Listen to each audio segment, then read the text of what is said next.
Em 1997, uma menina ruiva de 8 anos desapareceu sem deixar rastro de seu quarto em Guadalajara, México. As autoridades fecharam o caso como impossível de resolver. Mas 9 anos depois, sua mãe fez uma descoberta que gelaria o sangue do mais corajoso. A boneca falante favorita de sua filha havia aparecido misteriosamente entre seus pertences, e as gravações que continha revelaram uma verdade tão perturbadora que mudaria para sempre sua compreensão do que realmente havia acontecido naquela noite. A voz inocente de Esperanza Herrera havia estado esperando quase uma década para contar sua história. Uma história de horror, traição familiar e sobrevivência que desafia toda a lógica humana. O que você descobrirá a seguir te fará questionar em quem você pode realmente confiar. Certifique-se de se inscrever no canal para não perder mais casos como este. Me conte nos comentários de onde você está assistindo. Nas tranquilas ruas de Guadalajara, Jalisco, o ano de 1997 marcou um antes e um depois na vida da família Herrera. Era uma época onde as crianças ainda brincavam nas ruas até o anoitecer, onde as portas se fechavam sem cadeados e a confiança nos vizinhos era inabalável. A pequena Esperanza Herrera, de apenas 8 anos, era conhecida em todo o bairro por sua cabeleira ruiva que brilhava como fogo sob o sol mexicano e seu riso contagiante que enchia cada canto da casa. A casa dos Herrera ficava localizada na colônia Santa Tere, um bairro de classe trabalhadora onde as famílias se conheciam há gerações. Esperanza vivia com sua mãe, Carmen Herrera, uma mulher de 32 anos que trabalhava como costureira numa maquiladora local, e ocasionalmente recebia a visita do irmão de Carmen, Roberto Sandoval, um homem de 45 anos, careca e com um bigode espesso que lhe dava uma aparência intimidante. Embora todos na família o considerassem o tio carinhoso que sempre chegava com doces e brinquedos para a menina. Roberto trabalhava como mecânico numa oficina do centro da cidade e tinha o costume de visitar sua irmã nos fins de semana. Durante essas visitas, se trancava com Esperanza em seu quarto para brincar durante horas. A pequena parecia aproveitar esses momentos, embora nas últimas semanas antes de seu desaparecimento, Carmen havia notado que sua filha se mostrava mais quieta e retraída depois dessas sessões de brincadeira. O brinquedo favorito de Esperanza era uma boneca falante que havia recebido como presente de aniversário. Esta boneca tinha uma característica especial: podia gravar e repetir tudo o que escutava, tornando-se a companheira perfeita para uma menina com tanta imaginação. Esperanza levava para todos os lugares, sussurrando segredos para ela e rindo quando a boneca repetia suas palavras com aquela voz mecânica tão característica dos brinquedos dos anos 90. A noite de 15 de novembro de 1997 começou como qualquer outra. Carmen havia preparado o jantar enquanto Esperanza brincava em seu quarto com sua boneca falante. Depois de jantar, a menina foi dormir cedo, como era seu costume. Carmen trabalhou até tarde costurando algumas peças para entregar no dia seguinte e se deitou perto da meia-noite, sem suspeitar que essa seria a última noite que veria sua filha dormindo pacificamente em sua cama. Quando Carmen acordou às 6 da manhã para preparar o café da manhã antes de ir trabalhar, encontrou o quarto de Esperanza vazio. A cama estava desarrumada, a janela permanecia fechada por dentro, e não havia sinais de luta. O mais estranho era que todos os brinquedos da menina estavam em seus lugares, exceto sua boneca falante favorita, que havia desaparecido junto com ela.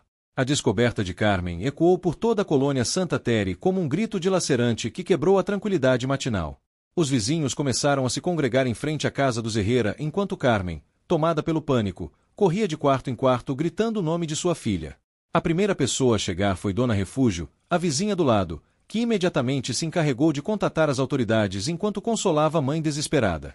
A Polícia Municipal de Guadalajara chegou ao local aproximadamente 1 hora depois da chamada. O comandante Raul Vasques, um homem veterano com mais de 20 anos de experiência em casos de pessoas desaparecidas, assumiu o comando da investigação inicial. No entanto, desde o primeiro momento, a investigação foi marcada pela negligência e falta de recursos que caracterizava o sistema policial mexicano do final dos anos 90. O primeiro erro crucial foi a demora em isolar a cena. Quando os oficiais decidiram preservar o quarto de Esperanza, já haviam passado várias horas e numerosas pessoas haviam transitado pelo local, contaminando potenciais evidências. O comandante Vasques realizou um interrogatório superficial com Carmen, centrando-se em perguntas básicas sobre os hábitos da menina e possíveis inimigos da família, mas nunca aprofundou na dinâmica familiar ou nas pessoas próximas que tinham acesso regular à casa. Durante as primeiras 24 horas, organizou-se uma busca massiva que envolveu centenas de vizinhos, bombeiros e voluntários. Vasculharam cada canto da colônia, revisaram terrenos baldios, registraram casas abandonadas e questionaram transeuntes, mas não encontraram nem o menor rastro de Esperanza. A única pista tangível era o testemunho de um vizinho que assegurava ter visto uma caminhonete desconhecida rondando pela área durante a madrugada, mas a descrição era tão vaga que se tornou inútil para a investigação. Roberto Sandoval apareceu na casa de sua irmã no dia seguinte ao desaparecimento, mostrando-se visivelmente afetado pela notícia. Ofereceu-se imediatamente para ajudar na busca e participou ativamente dos operativos durante os primeiros dias. Seu comportamento parecia o de um tio preocupado e dolorido pela perda de sua sobrinha, o que nunca despertou suspeitas entre os investigadores nem entre a família. A investigação policial se estendeu durante 3 meses intensos. Seguiram-se múltiplas pistas falsas, interrogaram-se dezenas de pessoas e revisaram-se centenas de relatórios de avistamentos que resultaram ser casos de identidade equivocada ou simplesmente rumores sem fundamento.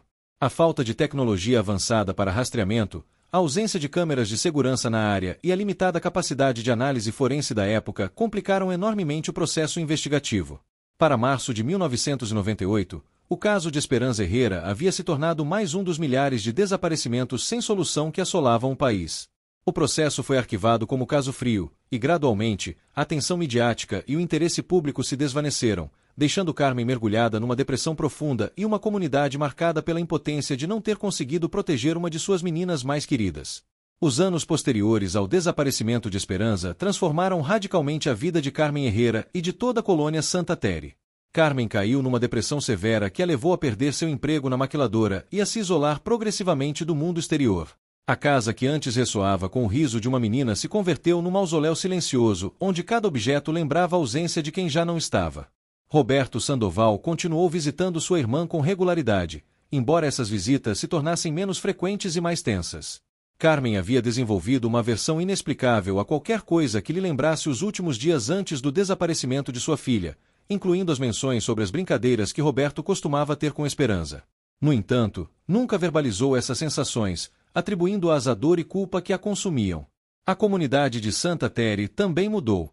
Os pais se tornaram mais protetivos com seus filhos, as portas começaram a se fechar com mais cadeados, e a confiança cega nos vizinhos se erosionou.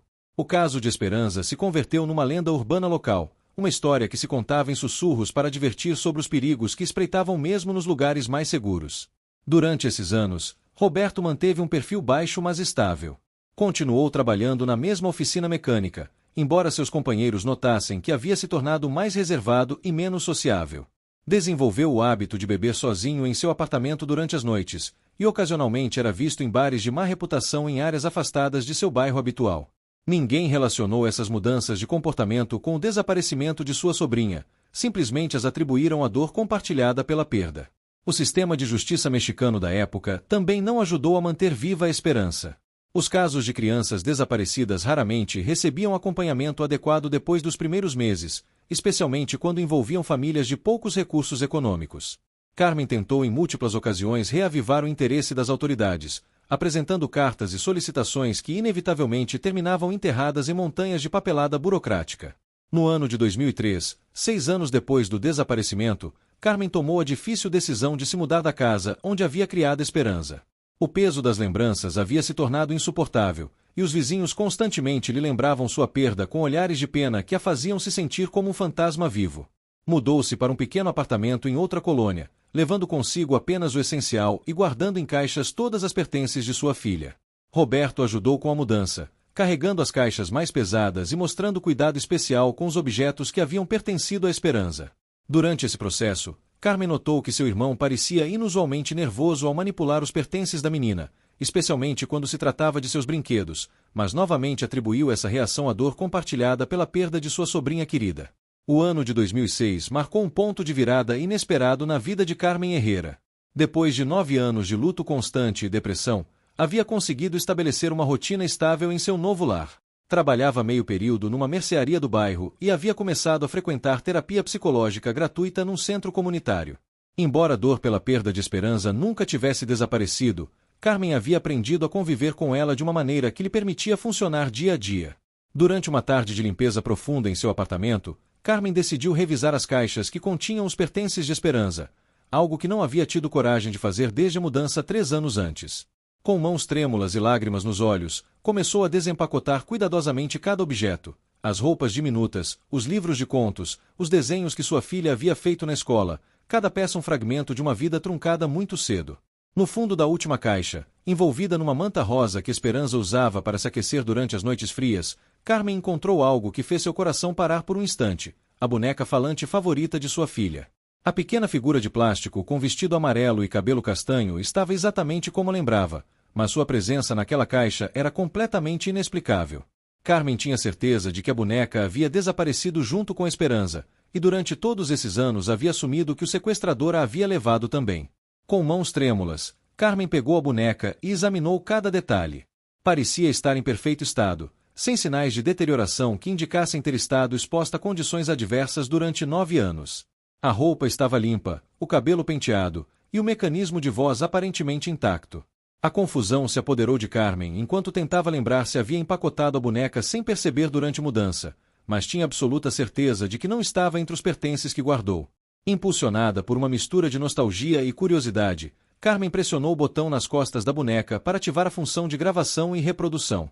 Esperava ouvir a voz doce e inocente de sua filha dizendo alguma das frases bobas que costumava repetir para se divertir, talvez um último vestígio de felicidade que pudesse guardar.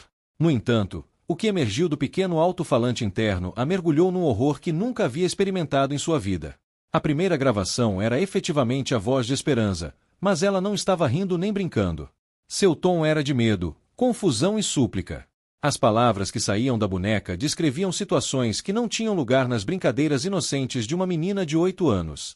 Carmen ouviu com crescente horror referências a segredos que não devia contar, atividades que a faziam se sentir desconfortável, e a um homem que insistia que esses encontros eram normais entre familiares que se amavam muito. O choque inicial deu lugar a uma revelação devastadora quando Carmen reconheceu, entre as gravações mais perturbadoras, fragmentos da voz grave e distintiva de Roberto.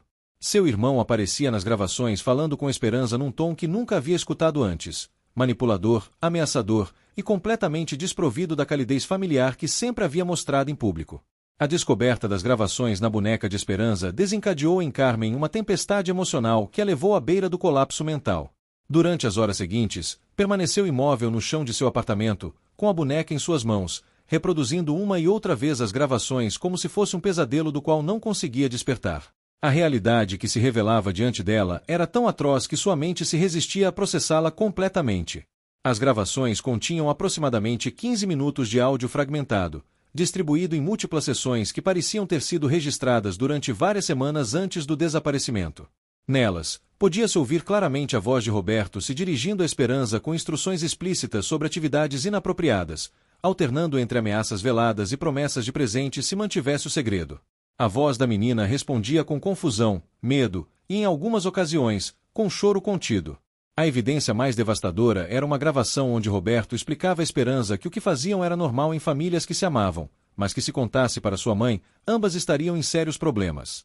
A manipulação psicológica era evidente em cada palavra, projetada especificamente para manter uma menina de 8 anos em silêncio sobre os abusos que estava sofrendo. Carmen compreendeu com horror que sua filha havia estado pedindo ajuda da única maneira que sabia, gravando evidências em seu brinquedo favorito. A última gravação era a mais perturbadora de todas. Podia-se ouvir Esperança chorando enquanto Roberto lhe dizia que teriam que ir juntos para um lugar especial onde poderiam brincar sem que ninguém os incomodasse. A menina perguntava por sua mãe com voz quebrada, e Roberto respondia que Carmen não precisava deles, que ele cuidaria dela muito melhor. O áudio terminava abruptamente com sons de luta e a voz de Esperança gritando por ajuda antes que a gravação se cortasse definitivamente. Carmen permaneceu em estado de choque durante 2 dias completos, incapaz de comer, dormir ou sequer se levantar do chão. Sua mente alternava entre a negação absoluta e a aceitação dolorosa de uma verdade que reconfigurava completamente tudo o que acreditava saber sobre sua família e sobre os últimos anos da vida de sua filha. O homem em quem havia confiado cegamente, que havia consolado sua dor e a havia ajudado durante os momentos mais difíceis, era o monstro responsável pela perda mais devastadora de sua vida. Quando finalmente conseguiu se recompor o suficiente para agir, Carmen se enfrentou com uma decisão crucial. As gravações constituíam evidência irrefutável dos abusos sofridos por Esperança, mas também revelavam que seu irmão havia sequestrado a menina com intenções que não se atrevia a contemplar completamente. No entanto, haviam passado 9 anos desde o desaparecimento, e não tinha ideia se as autoridades levariam a sério umas gravações encontradas em circunstâncias tão estranhas. A pergunta que mais a torturava era como a boneca havia chegado aos seus pertences. Roberto havia ajudado com a mudança e havia tido acesso às caixas onde guardou os objetos de Esperança. A única explicação lógica era que ele havia plantado a boneca intencionalmente, mas as razões por trás dessa ação permaneciam como um mistério adicional que agregava outra camada de horror a uma situação já insuportável. A decisão de Carmen de procurar as autoridades com as gravações da boneca foi precedida por dias de agonia mental e preparação emocional. Sabia que enfrentar o sistema de justiça significaria reviver publicamente o trauma mais profundo de sua vida, mas também compreendia que era a única maneira de obter respostas sobre o destino de Esperanza e fazer Roberto pagar por seus crimes.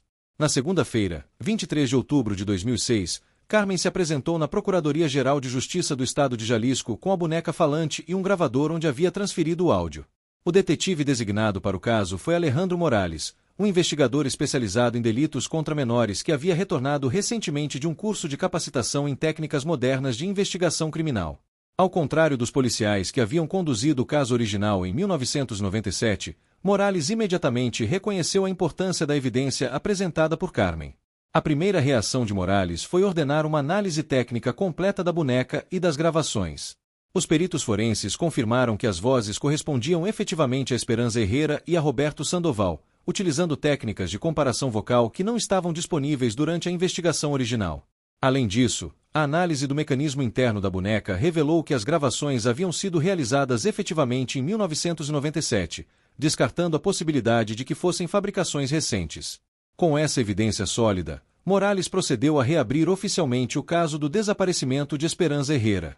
No entanto, o primeiro obstáculo significativo surgiu quando tentaram localizar Roberto Sandoval. Seu último endereço conhecido correspondia a um apartamento que havia abandonado 6 meses antes, e seus antigos companheiros de trabalho informaram que havia renunciado abruptamente a seu emprego na oficina mecânica sem fornecer uma explicação clara ou um endereço de contato. A investigação revelou que Roberto havia estado vivendo uma vida dupla durante os anos posteriores ao desaparecimento de Esperanza. Enquanto mantinha uma fachada de normalidade diante de sua família e conhecidos, havia desenvolvido padrões de comportamento que sugeriam uma culpabilidade profunda e um medo constante de ser descoberto. Seus vizinhos no último domicílio conhecido descreviam como um homem cada vez mais paranoico, que evitava o contato social e parecia estar constantemente nervoso. O detetive Morales ampliou a busca a nível nacional, emitindo uma ordem de localização e comparecimento contra Roberto Sandoval pelos delitos de abuso sexual infantil, sequestro e desaparecimento forçado. A investigação também se estendeu a possíveis cúmplices ou encobrimentos, embora as evidências iniciais sugerissem que Roberto havia agido sozinho na perpetração dos crimes contra sua sobrinha. Paralelamente, Morales ordenou uma nova busca por Esperanza baseada na informação contida nas gravações. Roberto havia mencionado um lugar especial onde levaria a menina, e os investigadores começaram a rastrear todas as propriedades, terrenos ou localizações que pudessem estar associadas com o suspeito. Esta fase da investigação envolveu a revisão de registros de propriedade, testemunhos de familiares sobre lugares que Roberto frequentava, e a exploração de áreas rurais nos arredores de Guadalajara onde poderia ter mantido a vítima em cativeiro. A busca por Roberto Sandoval se intensificou quando o detetive Morales descobriu um padrão perturbador nos movimentos do suspeito durante os meses posteriores ao desaparecimento de Esperanza. Através da análise de registros bancários, testemunhos de conhecidos e documentos oficiais, emergiu a imagem de um homem que havia planejado meticulosamente não só o crime, mas também sua posterior evasão da justiça. Os registros bancários revelaram que Roberto havia estado retirando gradualmente suas economias desde janeiro de 1998, apenas 2 meses depois do desaparecimento de sua sobrinha.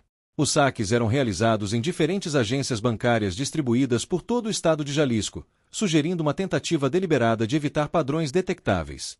Para maio de 1998, havia liquidado completamente suas contas bancárias e aparentemente havia começado a operar exclusivamente com dinheiro. A análise de seus últimos anos de residência conhecida revelou comportamentos ainda mais inquietantes. Os vizinhos do prédio onde viveu até o início de 2006 relataram que Roberto recebia entregas regulares de comida e suprimentos, mas raramente saía de seu apartamento durante o dia. Ocasionalmente era visto carregando sacos de lixo durante as horas mais escuras da madrugada, e vários testemunhas mencionaram ter ouvido sons estranhos provenientes de sua unidade, incluindo o que descreviam como choro infantil, embora nunca relatassem esses incidentes às autoridades. A investigação deu uma virada crucial quando Morales localizou um funcionário de uma loja de suprimentos para construção que se lembrava vividamente de Roberto.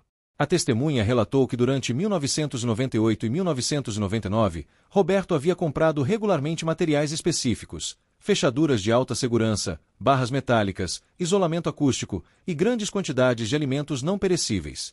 As compras sempre eram realizadas em dinheiro, e Roberto insistia em carregar pessoalmente todos os materiais numa caminhonete verde que coincidia com a descrição do veículo avistado na colônia Santa Tere na noite do desaparecimento. Baseando-se nessa informação, Morales expandiu a busca para propriedades rurais num raio de 100 quilômetros ao redor de Guadalajara. Os investigadores se concentraram em terrenos isolados, casas abandonadas ou estruturas que Roberto pudesse ter alugado ou comprado sob nomes falsos. Esta fase da investigação envolveu a coordenação com autoridades municipais de dezenas de localidades pequenas e a revisão de milhares de registros de propriedade. O primeiro grande avanço chegou quando um fazendeiro da comunidade de Tala, aproximadamente 60 quilômetros a oeste de Guadalajara, contactou as autoridades depois de ver o retrato falado de Roberto nas notícias locais. O homem identificou positivamente o suspeito como alguém que havia alugado uma pequena cabana em sua propriedade entre 1998 e 2004. Descreveu Roberto como um inquilino estranho que pagava sempre adiantado, nunca permitia inspeções da propriedade e havia instalado modificações não autorizadas na estrutura. Quando os investigadores chegaram à cabana, encontraram evidência física que confirmou seus piores temores. A estrutura havia sido modificada para criar o que essencialmente era uma prisão, janelas tapadas, múltiplas fechaduras de segurança e um quarto interior completamente isolado acusticamente. Embora a cabana tivesse sido abandonada e posteriormente limpa, as análises forenses revelaram rastros de DNA que pertenciam tanto a Roberto quanto uma fonte feminina que, segundo os testes preliminares, poderia corresponder a Esperanza Herrera. A descoberta da cabana modificada em Tala representou um momento crucial na investigação, mas também levantou perguntas ainda mais angustiantes sobre o destino de Esperanza. As análises forenses confirmaram que a menina havia estado em cativeiro nesse lugar durante um período prolongado, mas a ausência de seus restos mortais ou de evidência que indicasse sua morte violenta mantinha viva uma esperança dolorosa e complexa. O detetive Morales coordenou com especialistas em antropologia forense para realizar escavações exaustivas nos terrenos circundantes à cabana. Durante 3 semanas, equipes especializadas vasculharam cada metro quadrado da área, utilizando tecnologia de detecção subterrânea e cães treinados para localizar restos humanos. No entanto, as buscas não produziram resultados positivos, o que gerou tanto alívio quanto frustração adicional na equipe investigativa. As análises dos rastros de DNA encontrados na cabana revelaram uma cronologia perturbadora. As amostras mais antigas correspondiam ao período imediatamente posterior ao desaparecimento de Esperanza em novembro de 1997, mas havia evidência de presença humana até o final de 2004, sugerindo que a menina poderia ter permanecido em cativeiro durante mais de 7 anos.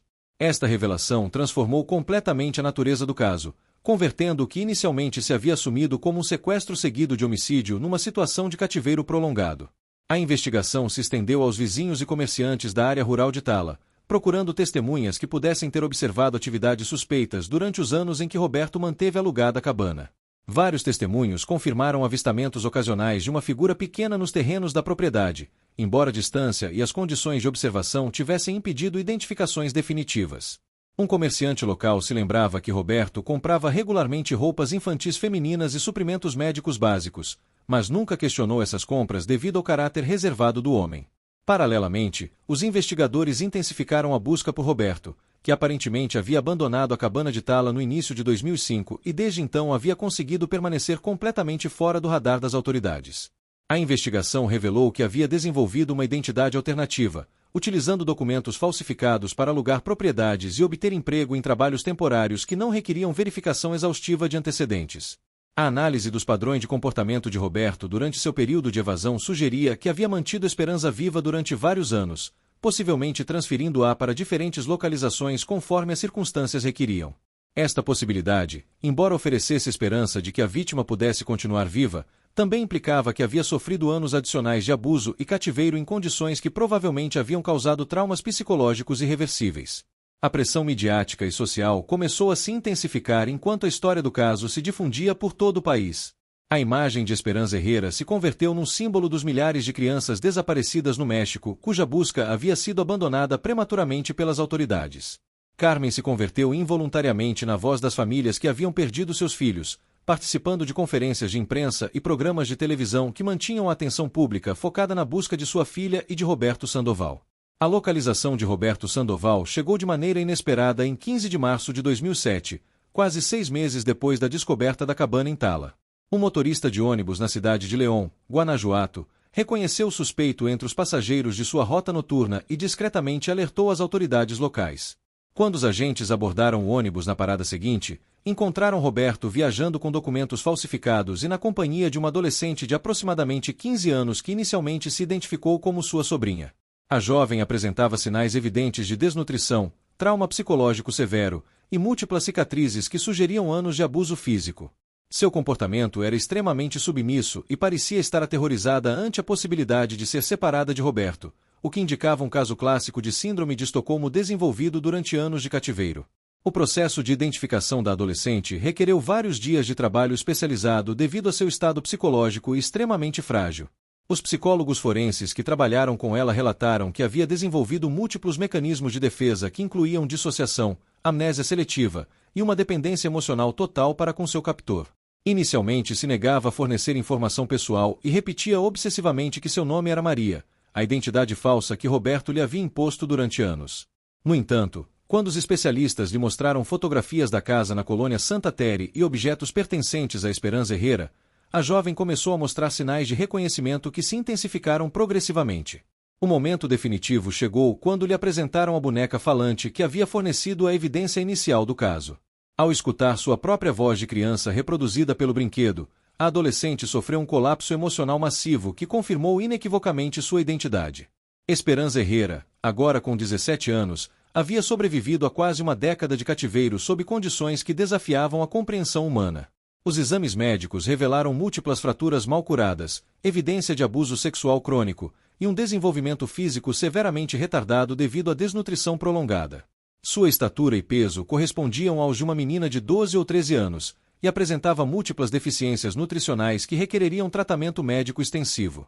Roberto foi preso imediatamente e transferido para uma instalação de máxima segurança, enquanto se iniciavam os procedimentos legais correspondentes.